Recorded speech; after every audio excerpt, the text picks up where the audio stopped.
The sky above Al-Waqra shimmered with a soft amber glow as the late afternoon sun dipped toward the horizon. The desert wind swept gently through the narrow alleys of the old souk, carrying scents of cardamom, oud, and the salty breath of the nearby sea. It was a city where the old and the new danced quietly together, and where something unseen was beginning to stir.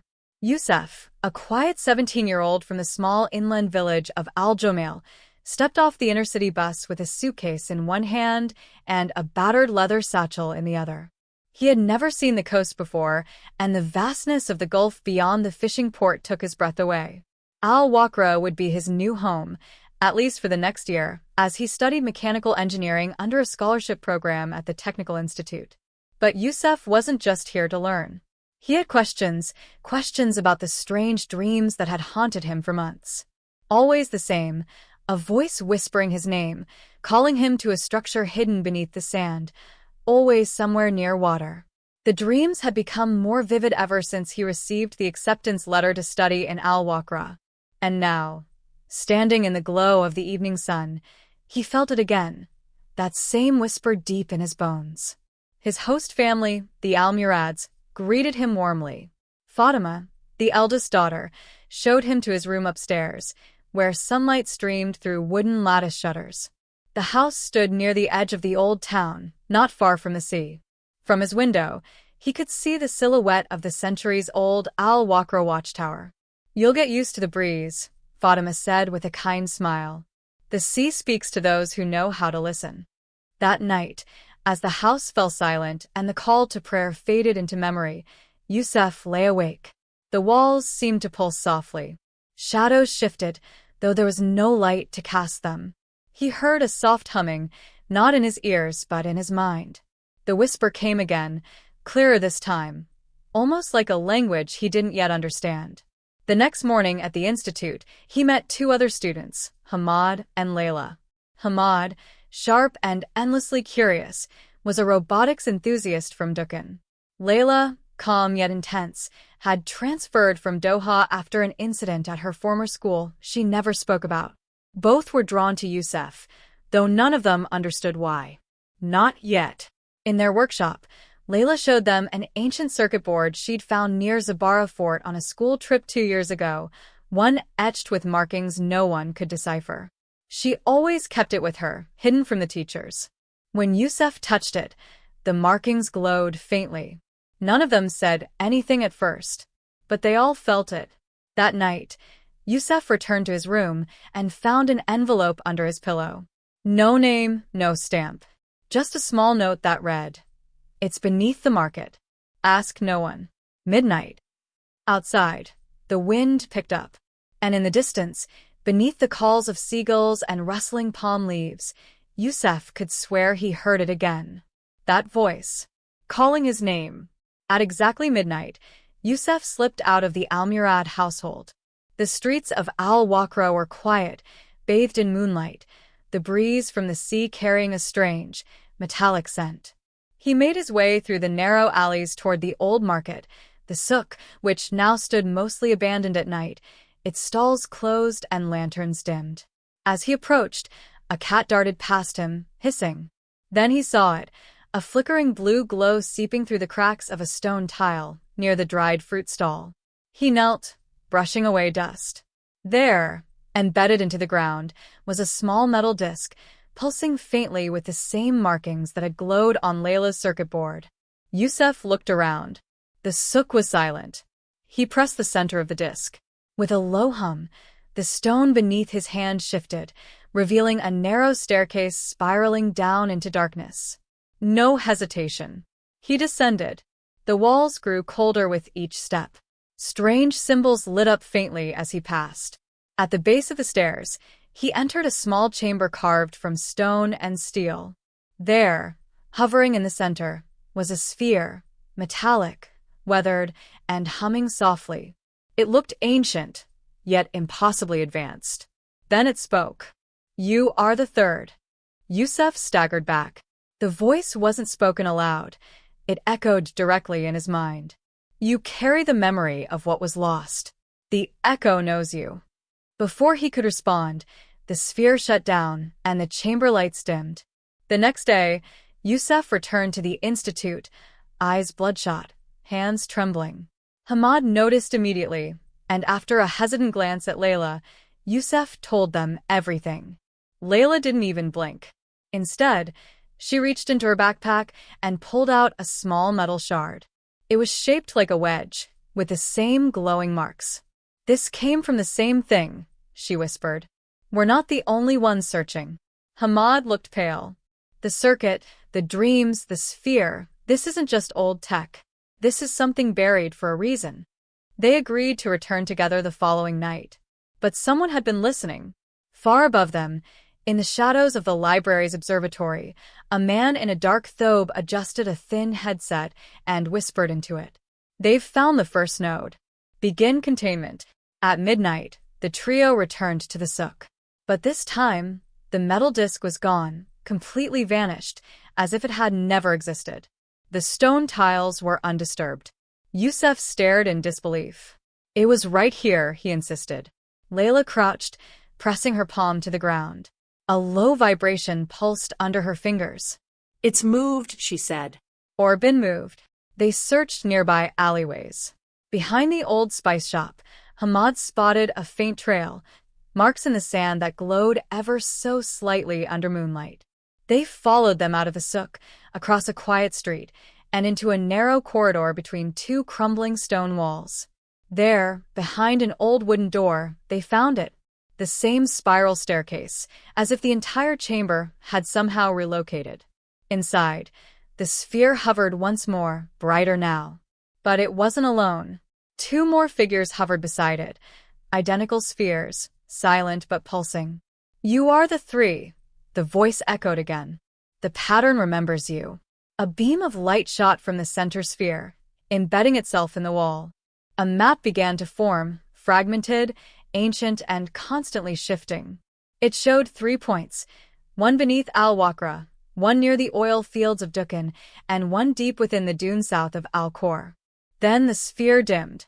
Layla reached out, but Hamad grabbed her arm. "We're being watched." They turned to the entrance. A cloaked figure stood at the top of the stairs. No face, no voice, just the gleam of silver around his wrist, a device, pulsing in rhythm with the spheres. Then the walls began to shake. "We need to go. Now." They ran. Behind them, the chamber collapsed in a flash of light and dust. That night, none of them slept. The next morning, Hamad called his cousin, who worked in a private security unit near the oil fields in Dukhan. There had been a report. A drone had picked up abnormal heat signatures beneath the refinery, in a restricted zone sealed off for over a decade. No known activity, but something was moving. They left before sunrise, catching an old transport truck headed west. The journey across the desert was long and tense, broken only by Layla's observations of shifting wind patterns and Hamad's uneasy glances at his comms device, which had begun to flicker, without signal. When they arrived, the town was quiet. Too quiet. Hamad led them to an old observation tower overlooking the facility. Beneath it, hidden behind a row of machinery, was a steel hatch partially covered in sand. "It's not on any map," he said, "but it's been here longer than the refinery." They opened it. Beneath the hatch was a network of tunnels, cold and metallic. The walls bore the same glowing symbols. The trio advanced slowly, lighting the path with Layla's portable scanner. Eventually, they reached a chamber even larger than the last. This one wasn't empty.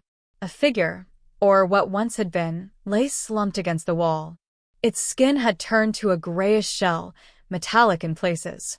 Embedded in its chest was a shard identical to Layla's. A faint hum echoed in the air. Yusuf reached for the shard. As his fingers touched it, the room lit up. A projection burst forth, an entire world, suspended above them. Ancient cities, towers of glass and stone, and a great machine buried beneath sand dunes, all flickering like memories too old to hold. Then a word, echo form. The image vanished, and the corpse twitched. The figure jerked once, then again. Yusuf staggered back, but Layla stood still, eyes locked on the movement. She whispered, "It's not alive. Not like us." The figure raised its head. Its eyes glowed white. When it spoke, the voice was both metallic and human. "You carry what we once were. You must not awaken the rest." Yusef stepped forward. "What are we?" The figure's head tilted, then collapsed forward. Dead again. Whatever had animated it was gone. But behind the body was a panel. Hamad pressed against it, and a door hissed open, revealing a long corridor lined with pods. Inside each pod lay a figure, all humanoid, all dormant, all embedded with the same chest shard. Layla's voice trembled. "They're waiting." Suddenly, the corridor lights dimmed, and a siren blared. "They know we're here," said Hamad. "We need to get out. Now." As they fled the tunnels, Yusef held the shard tightly in his hand. It burned against his skin. In the distance, beyond the dunes, something large moved beneath the surface. And it was heading north. By the time they returned to Al-Waqra, the heat had shifted. The usual dry warmth was replaced by a strange, electric stillness in the air. Even the birds were silent. Layla stood on the rooftop of the Almurad's house, staring out at the horizon. From this height, she could just see the shimmer in the distance, a distortion in the dunes, as though something enormous were breathing beneath the surface. That night, they examined the shard recovered from Dukhan. When placed beside Layla's original piece, the symbols aligned, forming a sequence. "A code?" Hamad suggested. "Or coordinates?" Yusef stared at it in silence. He could feel the same hum in his chest. The shard had bonded with him. Every night since, his dreams had become more vivid. The buried machine. The voice calling from within. The word repeated again and again. Echo form. Then, the Institute's headmaster announced an unexpected visit from a delegation, foreign researchers, sponsored by a private firm. Officially, they were there for a seminar on renewable technology. Unofficially, they arrived with security, equipment, and questions about 3 missing students seen near the refinery ruins. One of the researchers was the man from the observatory, the one with the silver wristband. They were running out of time. The final coordinate pointed toward the dunes south of Al-Khor, a stretch of desert unmarked by roads, known among locals as Saif al-Sant. The Sword of Silence. Yusef, Layla, and Hamad left before dawn, riding in a borrowed 4x4 with enough supplies for 2 days. They drove in silence, each one lost in their own thoughts. After 4 hours, the scanner lit up. A pulse, slow and deep, like a heartbeat. They stopped beside a solitary dune, unusually smooth and steep. Beneath it, according to their data, was something massive. They dug until sunset. Then, Hamad struck metal. A circular hatch, like the ones before. But this time it was different. Larger. Warmer to the touch. As night fell, they opened it. Inside was a spiraling passage, leading not into darkness, but into a soft, golden light. The walls were engraved with the same markings, but now, they pulsed like veins. The deeper they went, the more the air seemed to hum with pressure and memory. At the end of the corridor stood the machine. It wasn't just a structure. It was a being, enormous, fused with the earth, its form coiled like a slumbering titan. Around it were towers, wires, and what looked like ancient consoles. It had been waiting. Layla touched a panel. Symbols lit up. Then, a voice echoed through the chamber. Older. Clearer. "You have arrived. But you are not alone." The ground began to tremble. They rushed back to the surface. But it was too late. A convoy of black vehicles approached from the west, dust rising in their wake. The researchers had tracked them. Among them stood the man from the observatory, now wearing a full tactical suit.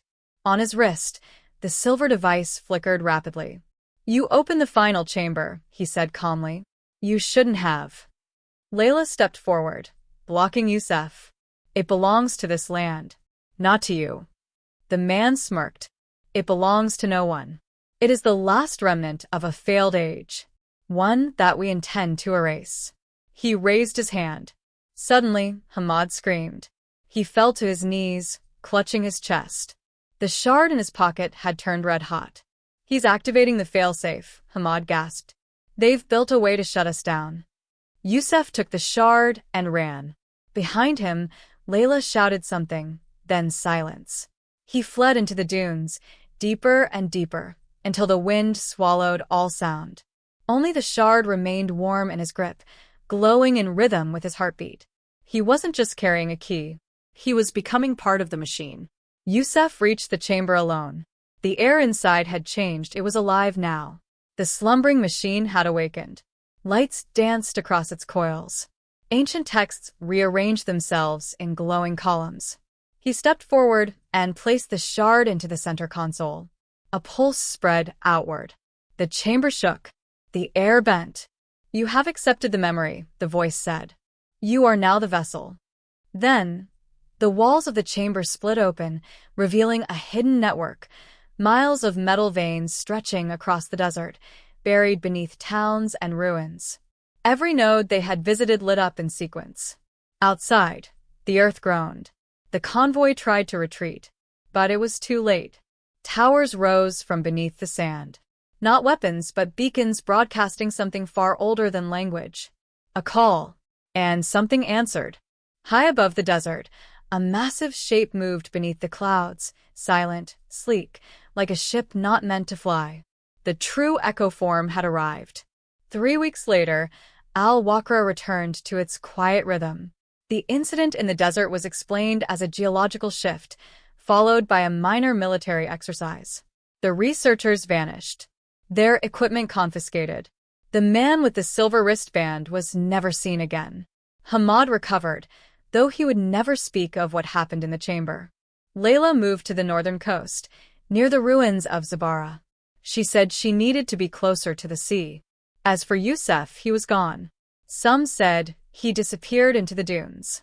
Others believed he had been taken. But late at night, when the wind shifted and the palm trees whispered, some still heard a sound.